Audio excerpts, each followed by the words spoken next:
Hello netizens.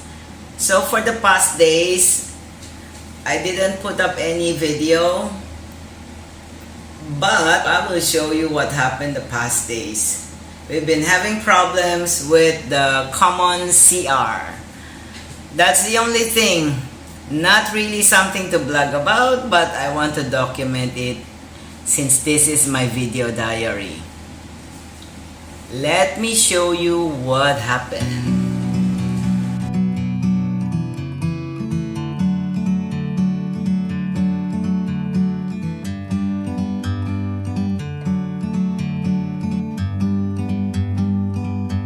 Like a bird on a tree. Ano ba yan? Wala na namang water. Water interruption again. Yep, but this time it's announced. So it is our fault that we are not prepared. Because it's hard to trust their schedule. Sometimes they say, oh, okay, water interruption at this date, at this time, certain time, and then there will be water naman. Ay naku. Huh. We really need a water tank. Honey, we should not sweat. Yep. According to the text message from my NILAD, it says, okay, the date is today, and it will start from 12 noon until 2 p.m. tomorrow. Holy moly, that's a long time without water. I'm out of here.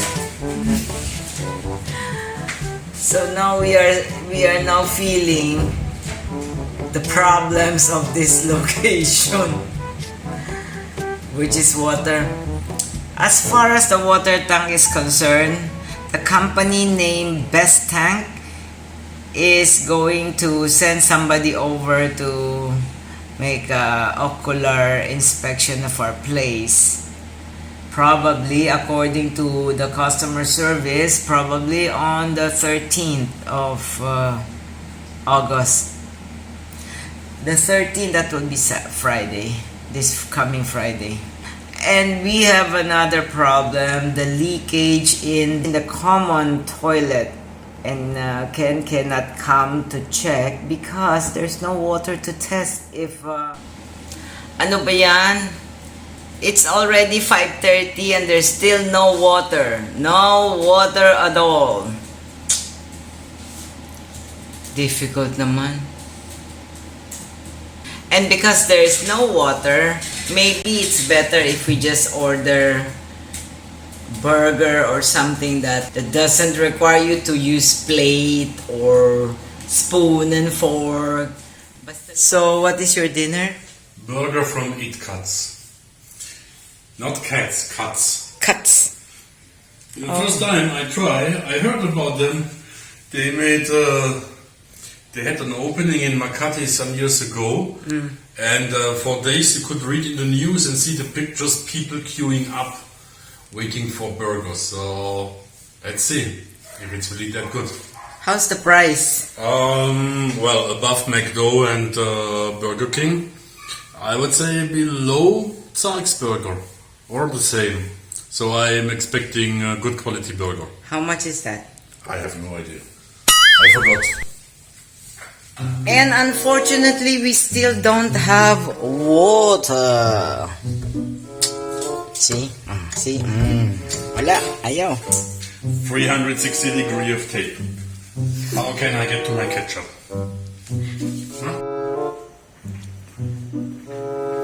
Tingnan nga natin if there is water na.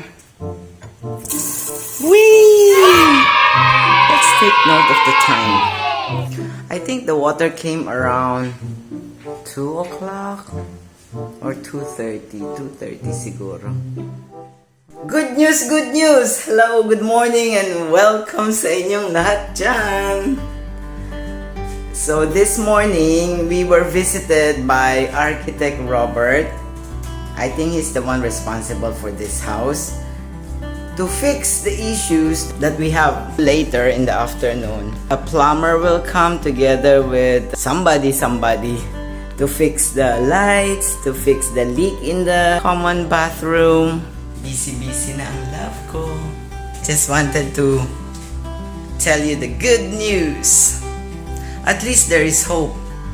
We were also thinking of extending the outside roof with this poly whatever plastic thing, I don't know, but I guess it would be better if it's after the solar panel and the water tank has been installed. Important thing is somebody will do the leak, and I hope it will be a successful repair. We are having a lunch break right now. We are happy with our lunch. We ordered from Paris, whatever, and it was a little bit more expensive than from the Carinderia, but it was really good. We're also waiting for the plumber and the repairman to come and fix the house. I hope they really come. Oo nga. As I said earlier, Architect Robert, I think he was the architect for this house. So, he should know what he did. Actually, I can check on the plans for the house. The architect's name is written there. Okay, I have to wash the dishes na. Lunch break is over. The next day. Yan, Kuya was able to fix it. Yan. Okay, now there's water flowing out of the faucet. Kasi before, nakasara yung valve at the back, so it's difficult.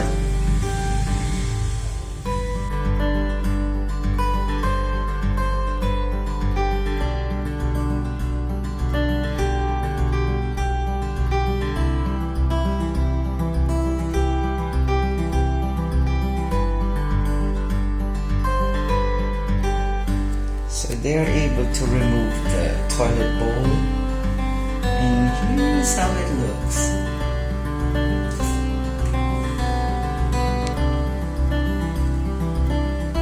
Ew.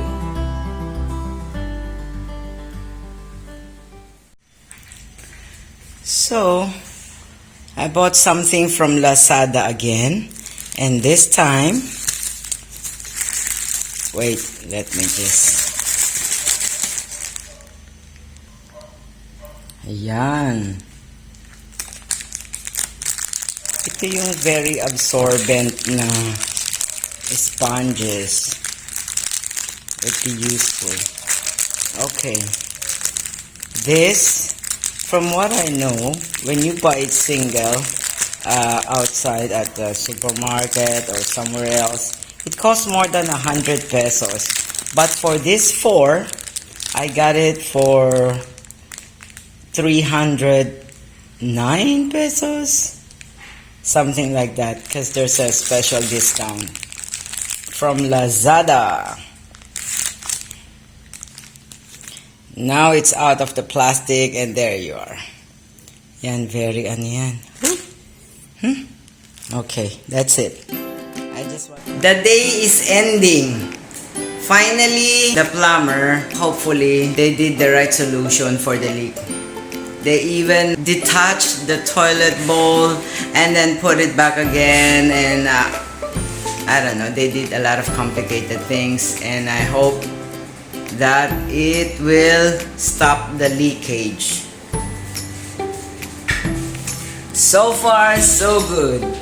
And as I've shown you earlier, the sponge, is it really authentic German sponge? It looks authentic German. Hopefully, it will suck up all the water. Kasi naman, the flooring of the bathroom tiles, it's supposed to be, slopey, slanting, so that the water will flow to the drain.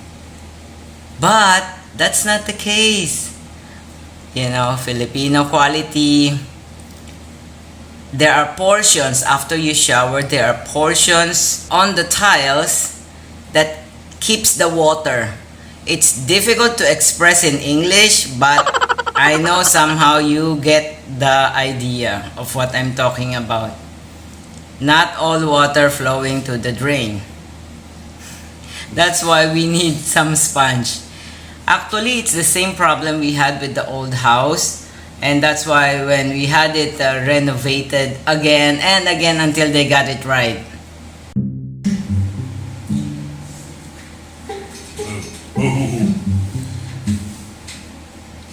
Get one 12-inch classic New York style original crust pizza, half-pound wings of up to 4 flavors, and 2 regular pastas for only 1,099 pesos. Right now we are trying to order from Yellow Cab. They call it the mix and match bundle.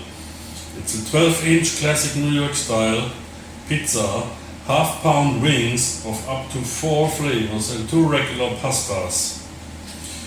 Regular price 1,485, now 1,099 only. I think it's a very good deal. Yep.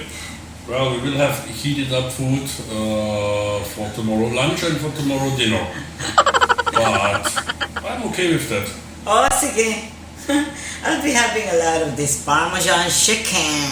I know 1647, still a little bit earlier. Ay nako, pizza yan honey. It will take a long time and we're still on ECQ, which means there is curfew. Okay. And then I order an addition 3 pizzas for $6.99. Oh, sige, I'll just talk later when he's done.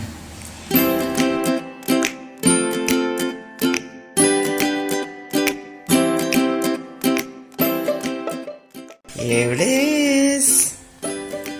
So, Good. what time are our guests arriving? Next year. This is all mine for the next 2 days. Wow. We have here, this is chicken Alfredo, if I'm not mistaken. Charlie Chan. Pepperoni pizza, New York big style. one. And Parmesan. Parmesan. Good. Let's eat. And rescue now. Ghost. Hala, yan na. I'm hungry. Actually, it's only 5:30, see? It's just 5:30. Who cares? We eat when we're hungry. And I said, let's wait before order. And someone else said, order because it takes a long time. And then, come fast. Oo nga, kasi usually when you order something like pizza, it takes a long time. I don't know why this time it's fast.